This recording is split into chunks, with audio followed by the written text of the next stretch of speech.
I don't see why we need another meeting about the Hargrove deal, I said, glancing at my laptop screen. Everything's on track. The projections are solid. Victoria didn't even look at me. She tapped her nails against the mahogany desk and smiled that sharp, calculating smile. On track? That's cute, really. But on track isn't enough for me, darling. You know me. I know, I said, forcing calm into my voice. We've already covered the risk analysis. The board listens to me, she interrupted, leaning back in her chair. And the board thinks my ideas are brilliant. Your analysis, it's just numbers, not vision. I clenched my jaw. Numbers tell the truth, Victoria. Without the numbers, your vision is meaningless. She laughed, a sound that was equal parts charming and cutting. Oh, I love that you still try. But sweetheart, the world doesn't run on numbers alone. It runs on boldness. On authority. On me. I looked away, staring out at the city skyline beyond the floor-to-ceiling windows. I'd loved this view, this life, because I thought we shared it. But now, I wasn't so sure. Sometimes I feel invisible, I muttered. Victoria raised an eyebrow. Invisible? Please, I see you. I appreciate your work. She leaned forward, her eyes glittering. I just don't think you're ready for bigger things. I laughed dryly. Bigger things? I've been leading the Hargrove project for 6 months, Victoria. My team looks to me. The results are here. I tapped the folder in front of me. All of it. Every number. Every strategy. My strategy. Adorable, she said, brushing a strand of hair from her face. Really? But the board likes my presentation style better. They need the drama, the flair. Numbers can't sell themselves. I closed my laptop with more force than necessary. So, my work isn't enough? Darling, she said softly, leaning close, it's not about enough. It's about perception. And you're too subtle for the spotlight. Someone has to lead the empire while you crunch numbers in the shadows. I swallowed the lump forming in my throat. Shadows. That's where she wanted me, always behind her. You don't think I deserve credit? She tilted her head, smiling that infuriating smile. Deserve? Oh, you deserve a lot. But life isn't fair. And empires? They're built on decisions, not feelings. She paused, then added almost sweetly, you knew this when you married me. I stared at her. I thought we were partners. We are partners, she said, voice smooth and unwavering. But in every partnership, someone leads and someone follows. You, my dear, follow very well. The room fell silent, except for the distant hum of the city. I wanted to argue, to yell, to tell her how betrayed I felt. Instead, I let the silence speak my anger. Finally, I whispered, I'm tired of following. Victoria's eyes sharpened. Tired? That's a dangerous word in this office. And in this marriage. She leaned back, studying me. Careful, darling. Ambition is wonderful. But ambition against me? That's messy. I wanted to shake her, to demand acknowledgement. Instead, I nodded slowly. Maybe I need a new perspective. Outside your shadow. Sweetheart, you always were dramatic, she said with a small laugh. But you'll come around. You always do. I forced a smile that didn't reach my eyes. Inside, I felt the first cracks forming. The perfect life I believed in, the life with her, with us, was already splintering. I realized then, with a pit in my stomach, that I'd spent so long working for her empire that I'd forgotten my own worth. And yet, I stayed because leaving meant admitting I was already defeated. Sit down, Victoria said before I could even speak. Her tone wasn't cold, just firm, final. My stomach twisted, a warning I tried to ignore. Okay, I said, sliding into the chair opposite her. My hand fidgeted with the edge of the folder in front of me. What's this about? She didn't look at me. I've made some decisions, she said, tapping her pen against the desk. You won't be needed in the company anymore. I blinked. What do you mean? I've been managing the East Coast accounts. You're replaceable, she said simply, her gaze finally meeting mine. And frankly, I need someone who aligns more with the board's vision. Someone sharper, more flexible. She smiled, a tight, polite thing that made my chest tighten. It's nothing personal. Nothing personal? I repeated, my voice cracking before I could stop it. Victoria, I've given everything to this company. Every late night, every strategy, every client meeting, everything. And you just... I'm sorry, she interrupted smoothly. This isn't easy for me either. But it's necessary. Her words hit like ice. Necessary. Like I was just a tool, a stepping stone she discarded without a thought. I swallowed hard, keeping my voice steady. Is this because of something I did? A mistake. No mistakes, she said, shaking her head. It's just time. Time for change. For growth. For efficiency. I wanted to stand up, to throw the folder across the room, to yell at her. But I only nodded, tight-lipped. I understand, I said, though my heart was screaming otherwise. Victoria leaned back, folding her hands neatly. I hope we can part on good terms. I truly do. I left her office before I said something I'd regret. My hands were shaking when I opened the elevator doors. I didn't cry, not yet. Anger and disbelief burned hotter than tears. Hey, Ethan's voice came from the hall as soon as I stepped out. He was leaning against the wall, arms crossed. I heard. I froze. Heard what? He gave me that knowing look. About the firing. Victoria, she's ruthless, man. I warned you. I forced a bitter laugh. Ruthless doesn't cover it. I thought we were partners. I thought she trusted me. He shook his head. You can't think that way. In her world, trust is a luxury, and you're disposable. I'm sorry, man. I trusted her, I muttered. Not just with work, with everything. And now, nothing. Ethan put a hand on my shoulder. You'll be okay. You're better than this. Don't let her define your worth. I nodded, though it felt hollow. Thanks. I just need a minute. Clara appeared from the reception desk, her eyes wide but gentle. I heard too. About the firing. I'm so sorry. Thanks, Clara, I said, forcing a small smile. I didn't expect anyone to care. She shrugged. I do. You've always been fair, honest, a rare thing here. Her eyes lingered on me, filled with quiet admiration I hadn't noticed before. It's wrong what she did. I exhaled sharply, a mix of gratitude and sorrow. Yeah, wrong. That's exactly it. I can't imagine what you're feeling, Clara said softly, but if you need anything, someone to talk to, I'm here. I nodded again, feeling a weight in my chest I hadn't known I carried. Thanks, Clara. That actually means a lot. I wandered out of the office, past the polished floors, past the people too busy to notice. Everyone seemed normal, smiling, chatting like nothing had changed. But everything had. Inside, my empire of trust, my marriage, my career, everything I had built alongside Victoria, was gone. I found an empty bench outside, the winter wind biting at my coat. I wrapped my arms around myself. Anger bubbled up, but it was tangled with disbelief, heartbreak, and a creeping sense of clarity. She didn't just fire me from the company, she fired me from my life as I knew it. Ethan's words echoed in my mind, she's ruthless. Don't let her define you. I clenched my fist. I won't. I can't. I'll prove that she was wrong. Clara's voice, soft but steady, lingered in my memory. You're honest, rare, someone worth believing in. I sat there watching the sun reflect off the glass towers, feeling smaller and larger all at once. Smaller because of the betrayal, larger because the fire inside me was starting to burn. I whispered to myself, barely audible, she won't break me. Not completely. Not ever. And for the first time since the office, I let the anger mix with something else, determination. The apartment smelled like paint and old carpet. I dropped my bag on the floor and flopped onto the couch, staring at the blank walls. Well, this is life now, I muttered to myself. The phone buzzed. It was Leo. You moved already? His voice was sharp but friendly. Yeah, I said, running a hand through my hair. Small place. Needed a fresh start, or something like that. Fresh start? He asked, a laugh in his tone. You mean a life that isn't being crushed by Victoria's empire? I winced but smiled slightly. Yeah, that too. Listen, he said, I know you're probably sulking, but I have a few clients who could use your skills. Remote work, nothing fancy, but it's honest money. I raised an eyebrow. Honest money? That's a new concept for me. Leo laughed. Trust me, it's underrated. You'll feel in control, at least a little. I ran my fingers over the edge of the couch. Control feels like a foreign word these days. It's not gone, he said. You just have to grab it back. Small steps. Start with one client, one success, then build. You're too good to waste on bitterness. I chewed on his words. Bitterness? Yeah, that's the problem. I keep replaying her words. Replaceable. Disposable. How do you forget that? You don't, he said bluntly. You use it. Let it fuel you. Not like revenge, not like poison, but like a push. You'll see her cracks without trying too hard. Life has a way of showing truth. I leaned back thinking.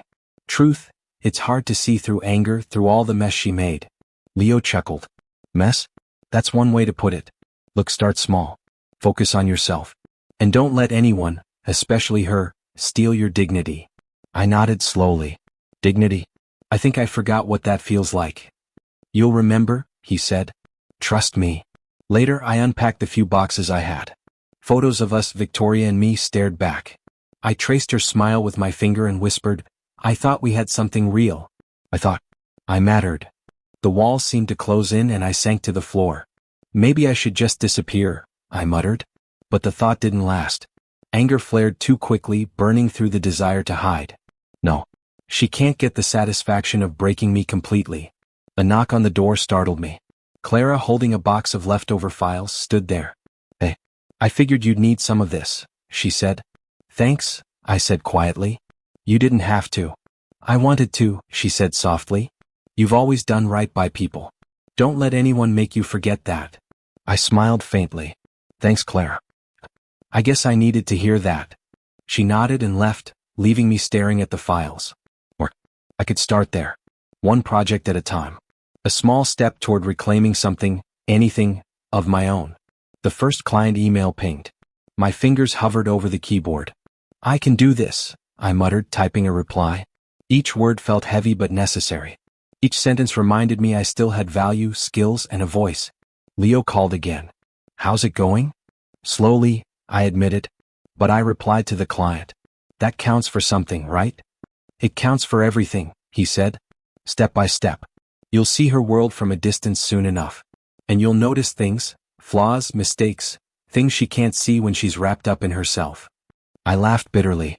Yeah, seeing cracks in her perfect world. Feels a little satisfying, actually. Good, he said. Satisfaction is fuel, remember? I leaned back, staring at the peeling paint on the wall. I felt smaller, yes, but also sharper. Anger, grief, betrayal, it was all still there. But somewhere underneath, a spark of control began to burn. I could survive. I could rebuild. And maybe, just maybe, I'd see Victoria not as untouchable but as human. Fragile. Fallible.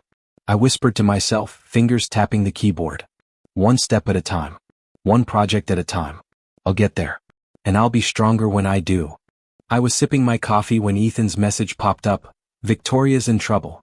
Hargrove deal is leaking. My stomach tightened, but I didn't reply. I didn't want to get involved, yet. Leo noticed my hesitation when we met at the cafe. You thinking about stepping in? He asked, stirring his latte. I don't know, I said. Part of me wants to see her fail. Another part, I trailed off, unsure if I even wanted to admit it. Another part, he pressed. I don't know if I should help her. I trusted her once, I admitted. And look where that got me. Leo shrugged. Trust is earned, lost, and sometimes irrelevant. You can watch without touching, learn, or even just survive this moment without letting her mistakes hurt you. I nodded slowly, staring out the window at the city below. My mind drifted to Victoria, the woman I'd loved, feared, admired, and now resented. Her empire, once flawless, now had cracks. Small, almost invisible at first. But I could see them. A notification pinged again. A financial forum I followed mentioned a failed merger in her company. Her reputation was shaking. I clenched my fist. Karma, I muttered. You're not supposed to say that out loud, Leo said, smirking. I can't help it, I said. I feel guilty, but I feel satisfied. It's messy. Messy is fine, he said. Just don't let it consume you. Later that day I saw her name in the news. Victoria Carlton's ambitious expansion hits unexpected roadblock. I frowned. A roadblock? That's putting it mildly. Somebody on her team screwed up, Leo said when I called him. Mia. She's Victoria's friend, bright, ambitious, shallow as a puddle. She caused the leak. I laughed bitterly. Figures. Someone who looks pretty on the outside but can't hold their own in a crisis. Exactly, he said. Now it's spreading. Her investors are nervous. Her board is nervous. And you? You're free to watch or intervene. I closed my eyes. The thought of helping her made my stomach twist. Helping the woman who had fired me humiliated me, but leaving her to fail entirely felt cruel. I don't know if I can watch her fall completely, I admitted. You don't have to decide yet, Leo said. Just be aware. Learn from it. And keep building yourself. That's your priority. I hung up and stared at my screen. Memories surfaced, late nights in the office, her praise when no one else was around, the way she looked at me like I was part of her world. And yet, how quickly that world had shifted, how easily she discarded me. A voice broke my reverie. "Coffee for you," Clara said, placing a cup on the table. "You look like you're carrying the weight of the world." "Maybe I am," I said, smiling faintly. "Maybe I deserve it." "No," she said firmly. "You don't. You're strong. You've just been underestimated." I stared at her, thinking of Victoria. Underestimated, that's putting it lightly. Clara nodded. "You'll see. Life has a way of balancing things out. Sometimes slowly, sometimes painfully. But it happens." I chuckled almost bitterly. Slowly, painfully, sounds familiar. She smiled softly. "You'll get through it. And when you do, you'll know exactly who you are. No one else gets to define that." I stared at my coffee, swirling the dark liquid. Could I help her? Should I? The moral dilemma gnawed at me. I wanted justice, but I also wanted the part of me that loved her to remain intact. Could I hold both? "Maybe I don't need to decide now," I whispered to myself. "I just watch, learn, and grow. Let her see the cracks. Let her feel the consequences." And as I sipped my coffee, a part of me felt something strange. Satisfaction, yes, but also clarity. I was no longer blind. I was awake. And I could finally see her empire for what it really was. Fragile. Flawed. And maybe fair game. I was halfway through my coffee when Sophie burst into my tiny office, papers clutched in her hands. "You're not going to believe this," she said, eyes wide. "What?" I asked, leaning back in my chair. "This client just approved your proposal, your freelance pitch. You did all the work and they love it. You're officially on the map." I blinked. "On the map?" Sophie grinned. "Yes, people are noticing. You're actually building something that's yours." I rubbed my temples. Feels strange. After everything. I wasn't sure I'd ever be anywhere without Victoria pulling strings. "You don't need her anymore," Sophie said firmly. "You need allies. And you have me." Before I could respond, my phone buzzed. "Daniel." I hesitated, then answered. "This is me." "Good," Daniel said. His voice was crisp, commanding. "I reviewed your proposal. Impressive. I want to invest, enough to get your startup off the ground. But there's a catch." I raised an eyebrow. "A catch?" "Don't confuse generosity with leniency," he said sharply. "I invest in people who can handle pressure. You'll need to manage your team, your clients, your strategy. And I'll be watching. Closely." I swallowed. "I can do that. I want to do that. I'm tired of sitting in someone else's shadow." "Good," he said. "Because if you fail on your own. But if you succeed," his voice softened slightly, "you'll finally be free of old ghosts." I let the word sink in. Free. I hadn't felt that in months. Later, Sophie and I sat across from each other, sketching out plans on my whiteboard. "We can start small," she said. "Focus on one project at a time. Build a reputation for quality, reliability. And we need a name," I said, tapping the marker against the board. "Something that feels ours. Not borrowed from her empire." Sophie smiled. "I've got a few ideas. But we'll decide together." Hours later, Daniel stopped by my office. He leaned against the doorframe, arms crossed. "You're moving too cautiously," he said. "Take a calculated risk. You'll grow faster. Don't be afraid to push boundaries." I frowned. "Risk? Seems dangerous after what happened with Victoria." "Danger is the point," Daniel said bluntly. "You can play safe forever or you can finally prove yourself." Sophie looked at me, concern etched on her face. "He's right," she said softly. "You can be cautious, but don't let fear stop you. You're stronger than you think." I nodded slowly, a mixture of fear and excitement twisting in my chest. "Okay, let's push. But carefully. I don't want to crash before we even start." Daniel smirked. "Good. That's exactly the kind of restraint I respect. Calculated fire. That's how you win." As we wrapped up the meeting, my phone buzzed again. A headline flashed: "Victoria Carlton's empire facing minor setbacks. Rumors of internal instability." I stared at the screen, a strange feeling curling in my chest. Satisfaction? Concern? Anger? I couldn't tell. But one thought hit me clearly: she underestimated me. Sophie noticed my stare. "You okay?" I smiled faintly. "Yeah, I'm realizing something. For the first time in a long time, I'm not invisible. I'm building my own path. And maybe she's noticing it too." She raised an eyebrow. "Careful. Jealousy can make people dangerous. I chuckled. I know. But I don't plan to stop. I can't. Later that night, I sat alone in my office looking at our growing client list. Each name represented progress, proof that I could survive and thrive without her. I whispered to myself, fingers tracing the edge of the desk. They'll see soon enough. I'm not the man she fired. I'm stronger, smarter. And I'm finally building something that's mine. And for the first time in months, I felt alive. The phone rang just as I was reviewing our client contracts. The name on the screen made my heart stop. Victoria. I hesitated, thumb hovering over the answer button. She wouldn't call me, I muttered. Not after everything. But I swiped anyway. Hello. My voice was calm though my pulse raced.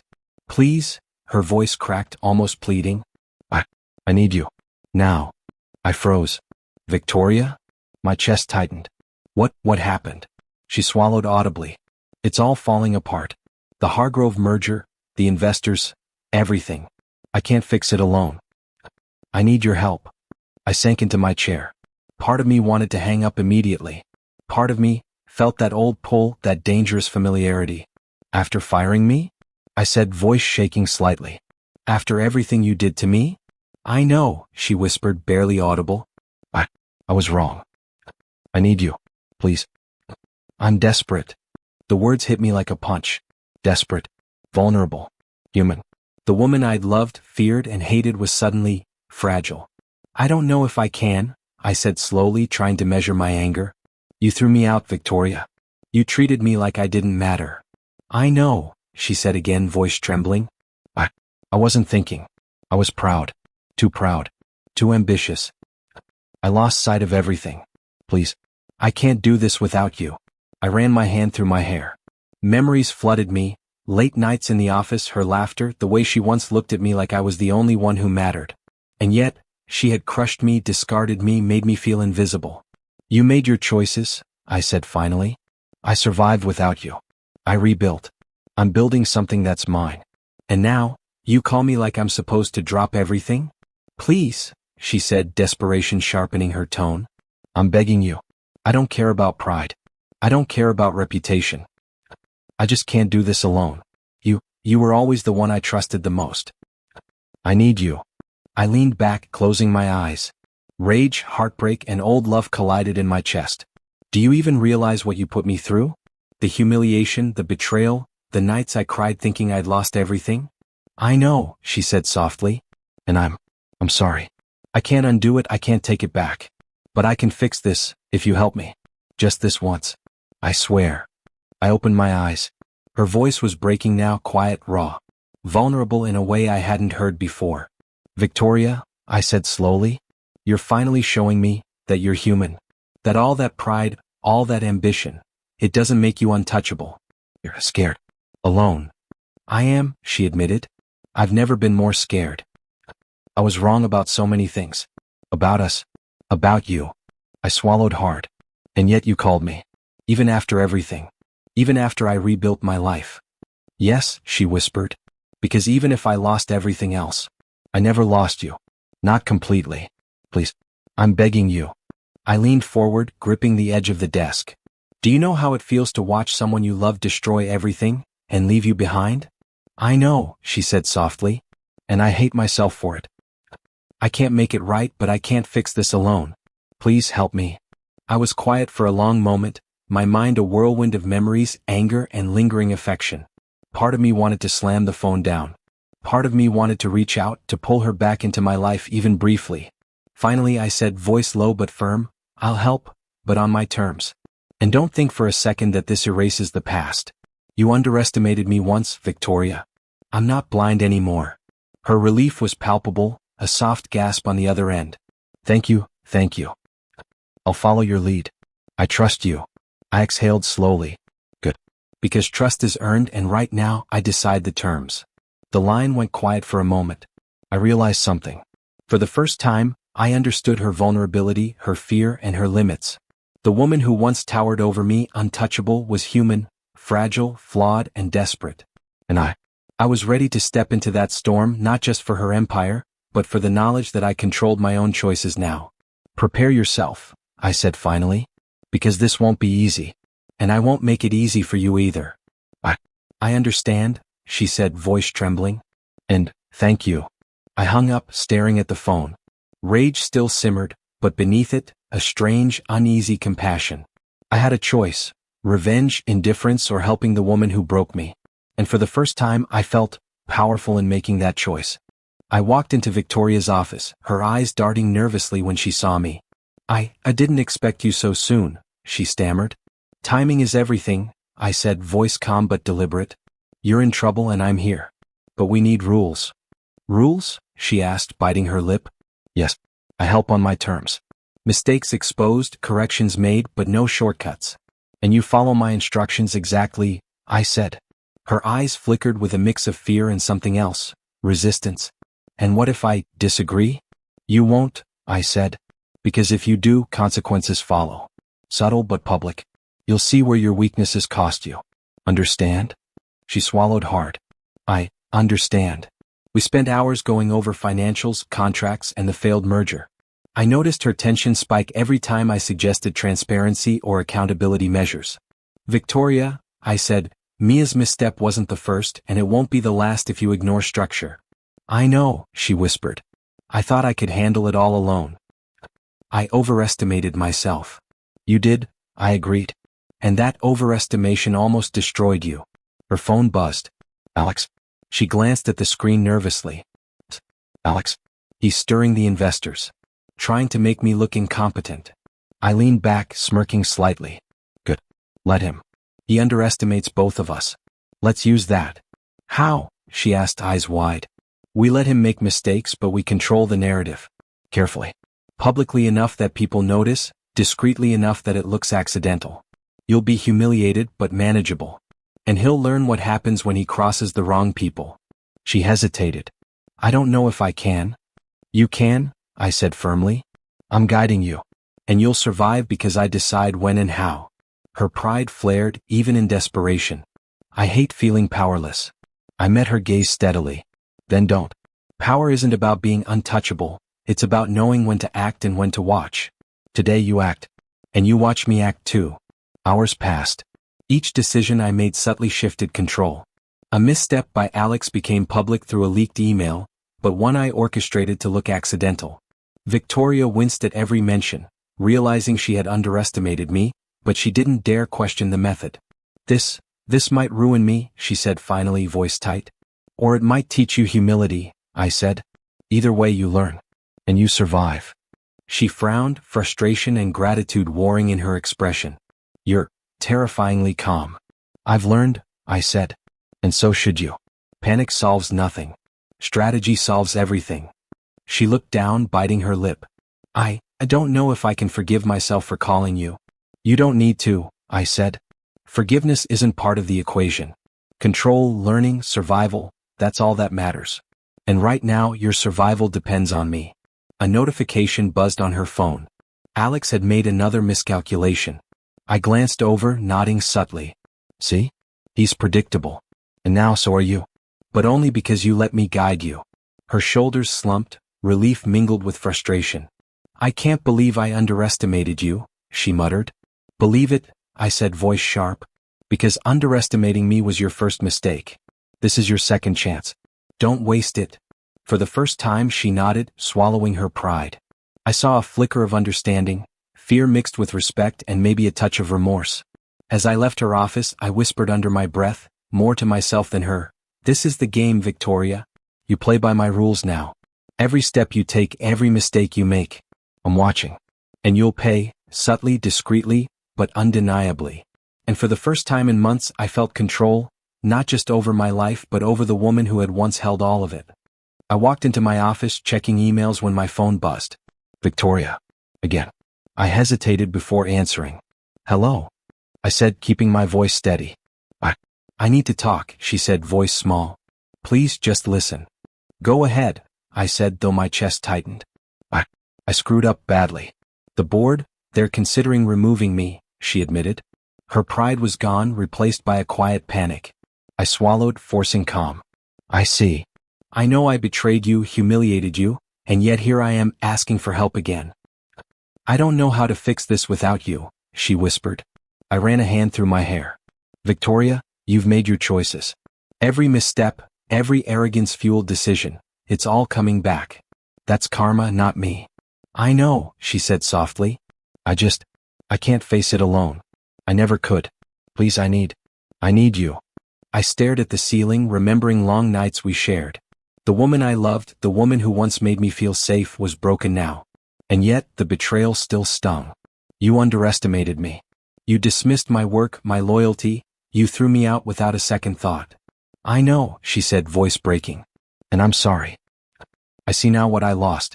I see now that I hurt you more than anyone. Her words stirred something deep inside me, old affection mixed with lingering anger. I clenched my fists, forcing control. Why do I still care? I whispered to myself. I don't expect forgiveness, she continued, but I want you to know I regret it. Every moment I acted like I was untouchable. I leaned back in my chair, weighing my emotions. Rage, disappointment, old love, all mingled. I can't erase the past, Victoria, and I won't. But I can watch and let consequences unfold naturally. That's all I owe you. I understand, she said softly. I miss how we were. I miss you. A lump formed in my throat. I miss what we had too. But that's gone. Completely. What remains is reality. And reality isn't forgiving. Her phone buzzed again. A reminder from the board, vote on her removal. She exhaled shakily. I don't know if I can survive this. I've lost everything, haven't I? You've lost a lot, I said. But losing isn't always the end. Sometimes it's a lesson. And maybe humility will teach you more than power ever did. I never thought I'd feel small, she admitted. And I hate it. But I see it. I see that I have flaws. I have limits. I nodded, though she couldn't see me. And that's important. Accepting limits, that's where growth begins. You'll stumble, you'll feel pain, but eventually you'll learn restraint. Maybe. I hope so, she whispered. I don't want to lose you completely. Even now. You never had me completely, I said softly. You had moments, precious ones. But I learned to stand alone. And now, I can watch. I can care, but I won't let myself be hurt again. A silence followed, long and tense. I pictured her in her office, isolated, staring at her crumbling empire. I remembered late nights, arguments, laughter, and tears, why I still cared, why I always had. I don't know what to say, she murmured finally. Say nothing, I said. Just survive. Learn. And maybe someday you'll understand why I can't simply forgive. And that's okay. Her voice softened. I'll try. I'll face it all. And I'll remember your lessons. I exhaled slowly. Good. That's all I want. Growth, not apologies. Understanding, not comfort. I hung up, staring at the wall. Rage and sorrow still lingered, but beneath them, a calm clarity. I had watched her fall, yes, but I had controlled my response. I had restraint now. And for the first time in months I felt whole.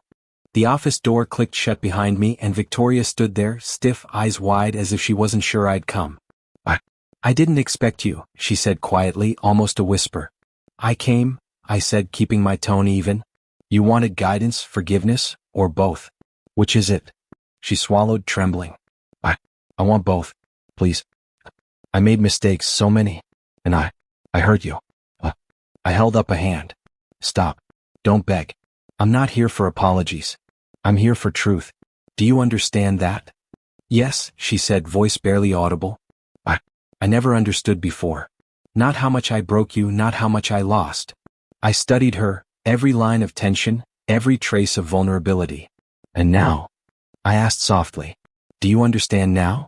I think I do, she whispered. I see the consequences, the mistakes.